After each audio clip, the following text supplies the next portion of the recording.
Living in an apartment as a wannabe expert motorcycle mechanic sucks. There's no garage to work on bikes, or even a workbench to clean out a carburetor, for example. And to be honest, it's a new experience for me. You see, I've always been able to use my dad's rather well-equipped garage to build anything I fancy or work on bikes. However, for the first time ever, we're living in different countries, and for some reason, he decided to take his well-equipped garage with him. Rude, I know. But nevertheless, that means that I need to start growing my own selection of tools and find a way to carry on making things, since that is what makes me happy. And although I can't just build a garage, I can build a workbench. The backbone to any good garage, in my opinion, a good place to start, and somewhere other than my desk to get grease. Plus, the wall where my bicycle currently lives could be the perfect place for a bench, at least in an apartment.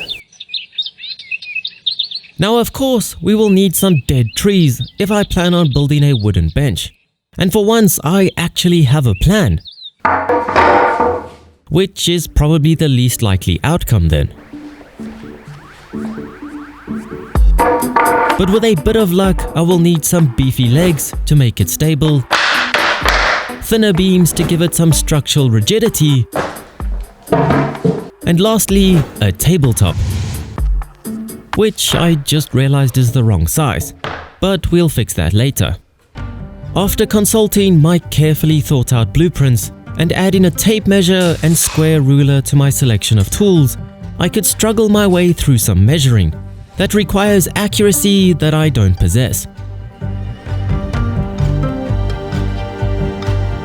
And to be honest, that was enough work for one day and time for a coffee break.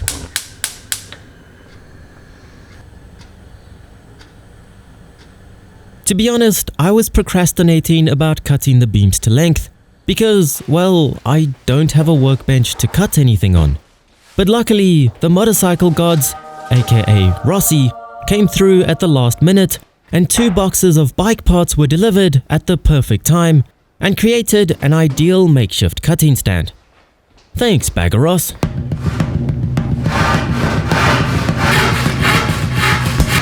My caveman tool that doesn't need to be plugged in made light work of the thin beams and got them straight enough. However, the beefy legs were more tricky, and although I thought I was doing rather well, something told me my cuts weren't very straight. But nothing a bit of sanding can't fix, right? And finally, with all the pieces I needed to begin assembling my bench, including the right size tabletop, I could unbox yet another addition to my toolbox.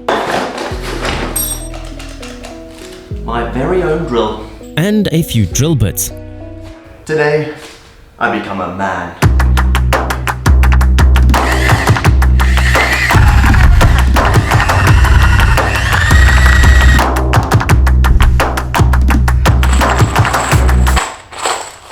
With some pilot holes drilled, I could begin connecting the legs together, starting with the front and back sides, which went better than I expected. I could then join them together at the sides, and before I knew it, I had something that resembled a base. This meant I could then use the bottom beams to ensure that the top beams would be level, since I couldn't go off of my skew cuts on the legs. And by now, I was already wishing for a power screwdriver.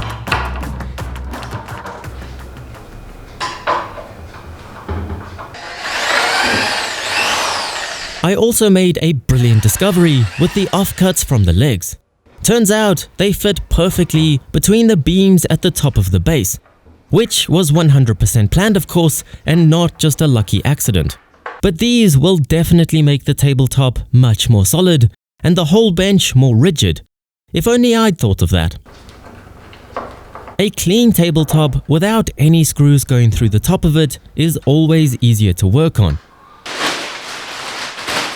So I used some angled brackets to secure it to the base, and with raw hands, spasming forearms, and 46 million screws later, there was something even more painful to do: sanding. Thank goodness for a balcony, I guess. and although I wasn't going to stain it or paint it since it's going to live a tough life that will ruin any finish it gets, I did want the edges rounded off a bit. And then, finally, it was time for the fun stuff. This is a bench vise, and almost every job requires a vise, especially if you don't have one. So I managed to bring this vise home in a backpack on my bike, because every good workbench needs a vise, even if it's at the expense of a broken back. And despite being functional, it's also blue, which is important. So with that bolted down and looking very manly, I then made sure that you could tell that this is a YouTuber's workbench by adding some LED strips around the underside of the tabletop. You might also be able to tell which country made said LED strips by the way that only 3 LEDs were still working after a delicate install.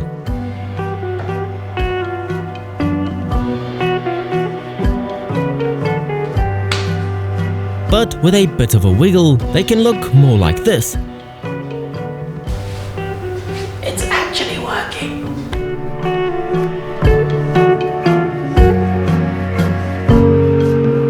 And just like that, I had the coolest workbench I've ever had, which meant there was only one thing left to do.